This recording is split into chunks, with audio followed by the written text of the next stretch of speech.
Hi friends, welcome back to my channel. ನಾನು ಶೋಭಾ. ಎಲ್ಲರೂ ಹೇಗಿದ್ದೀರಾ? ಐ ಹೋಪ್ ಎಲ್ಲರೂ ಚೆನ್ನಾಗಿದ್ದೀರಾ ಅಂತ ಭಾವಿಸ್ತಾ ಇದ್ದೀನಿ. ಹಾಗಾದರೆ ನಾನು ಇವತ್ತಿನ ರೆಸಿಪಿ ಸ್ಟಾರ್ಟ್ ಮಾಡ್ತಾ ಇದ್ದೀನಿ. ಒಂದು ತವನ ಕಾಯ್ಲಿಕ್ಕೆ ಇಟ್ಬಿಟ್ಟು ಅದು ಕಾದ್ಮೇಲೆ 2ರಿಂದ 3 ಸ್ಪೂನ್ ಆಗೋಷ್ಟು ಆಯಿಲ್ನ ಹಾಕಿ ಅದಕ್ಕೆ 1 ಸ್ಪೂನ್ ಆಗೋಷ್ಟು ಜೀರಿಗೆ ಮತ್ತು ಶುಂಠಿ ಮತ್ತು ಬೆಳ್ಳುಳ್ಳಿನ ಸ್ವಲ್ಪ ಜಜ್ಜಿಬಿಟ್ಟು ಹಾಕ್ಕೊಳ್ತಾ ಇದ್ದೀನಿ.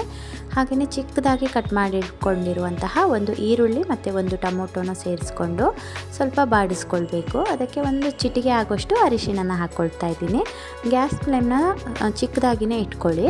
ಹಾಗೆಯೇ ಆಲೂಗಡ್ಡೆನ ಬೇಯಿಸ್ಕೊಂಡು ಸಿಪ್ಪೆ ತೆಗೆದು ಬೇಯಿಸ್ಬಿಟ್ಟು ನ್ಯಾಶ್ ಮಾಡಿ ಇಟ್ಕೊಂಡಿದ್ದೀನಿ.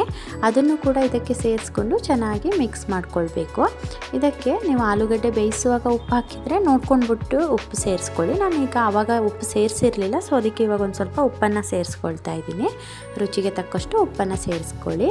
ಹಾಗೆ ಅದನ್ನು ಚೆನ್ನಾಗಿ ಮಿಕ್ಸ್ ಮಾಡ್ಕೊಂಡ್ಬಿಟ್ರೆ ನಮಗೆ ಇದು ಸ್ಟಫಿಂಗ್ ರೆಡಿ ಆಗಿಬಿಡುತ್ತೆ. ನಾರ್ಮಲ್ ನಾವು ಆಲೂಗಡ್ಡೆದು ಪಲ್ಯ ಹೇಗೆ ಮಾಡ್ತೀವಲ್ಲ ಅದೇ ಥರ ಆಲ್ಮೋಸ್ಟು.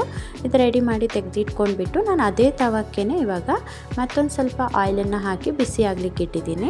ಇಲ್ಲಿ ನಾನೊಂದು 2 ಕ್ಯಾಪ್ಸಿಕಮ್ನ ತೊಗೊಂಡ್ಬಿಟ್ಟು ಈ ರೀತಿಯಾಗಿ ಕಟ್ ಮಾಡಿ ಒಳಗಡೆ ಇರೋ ಬೀಜನೆಲ್ಲ ತೆಗೆದು ಇಟ್ಕೊಂಡಿದ್ದೀನಿ. ಇವಾಗ ನಾವೇನು ರೆಡಿ ಮಾಡಿ ಇಟ್ಕೊಂಡಿದ್ದು ಸ್ಟಫಿಂಗ್ ಇತ್ತಲ್ಲ ಅದನ್ನು ಇದರಲ್ಲಿ ಫಿಲ್ ಮಾಡ್ಕೊಳ್ಬೇಕು. ನೀಟಾಗಿ ಫಿಲ್ ಮಾಡ್ಕೊಳ್ಳಿ. ಆ ಕಡೆ ಈ ಕಡೆ ಎಲ್ಲ ಹೋದರೆ ಅಂದರೆ ಬೇಯುವಾಗ ಎಲ್ಲ ಹೊರಗಡೆ ಬಂದುಬಿಡುತ್ತೆ. ಸೊ ಹೀಗೆ ನೀಟಾಗಿ ಸ್ಟಫ್ನ ಫಿಲ್ ಮಾಡ್ಕೊಂಡ್ಬಿಟ್ಟು ಕಾದಿರೋ ತವದ ಮೇಲೆ ಹಾಕಿಬಿಟ್ಟು ಒಂದು 5ರಿಂದ 10 ನಿಮಿಷ ಬೇಯಿಸ್ಕೊಂಡ್ರೆ ಸಾಕಾಗಿಬಿಡುತ್ತೆ. ನಾವೀಗ ಲಿಡ್ ಕ್ಲೋಸ್ ಮಾಡಿ ಸ್ವಲ್ಪ ಒಂದು 10 ನಿಮಿಷ ಇದನ್ನು ಬೇಯಿಸ್ಕೊಳ್ಳೋಣ. ಕ್ಯಾಪ್ಸಿಕಮ್ ಕೂಡ ಆಯಿಲಲ್ಲಿ ತುಂಬಾ ಸಾಫ್ಟಾಗಿ ಬೆಂದ್ಕೊಟ್ಬಿಡುತ್ತೆ. ಇನ್ನು ಸ್ಟಫಿಂಗ್ ನಾವು ಆಲ್ಮೋಸ್ಟ್ ಎಲ್ಲ ಬೇಯಿಸಿರೋದ್ರಿಂದ ಏನು ಪ್ರಾಬ್ಲಮ್ ಇಲ್ಲ.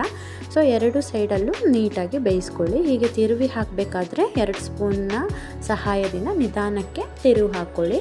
ಇದು ಮಾಡಲಿಕ್ಕೆ ಜಾಸ್ತಿ ಸಮಯ ಹಿಡಿಯಲ್ಲ, ಹಾಗೆಯೇ ತಿನ್ನಲಿಕ್ಕೆ ತುಂಬಾ ಟೇಸ್ಟಿಯಾಗಿರುತ್ತೆ. ಊಟದ ಜೊತೆ ಸೈಡ್ ಡಿಶ್ ಆಗಿ ಕೂಡ ತಿನ್ಬೋದು, ಇಲ್ಲಾಂದರೆ ಟೀ ಜೊತೆ ಸ್ನ್ಯಾಕ್ಸ್ ಆಗಿ ಕೂಡ ತಿನ್ಬೋದು. ಎರಡಕ್ಕೂ ತುಂಬಾ ಚೆನ್ನಾಗಿರುತ್ತೆ. ಸಡನ್ನಾಗಿ ಯಾರಾದರೂ ಮನೆಗೆ ಗೆಸ್ಟ್ ಬಂದರೆ ಕೂಡ ಸಡನ್ನಾಗಿ ಮಾಡ್ಕೊಳ್ಬೋದು. ತುಂಬಾ ಈಸಿ ಮಾಡ್ಕೊಳ್ಳಿಕ್ಕೆ ಒಂದು ಸಲ ಟ್ರೈ ಮಾಡಿ ನೋಡಿ. Thank you for watching.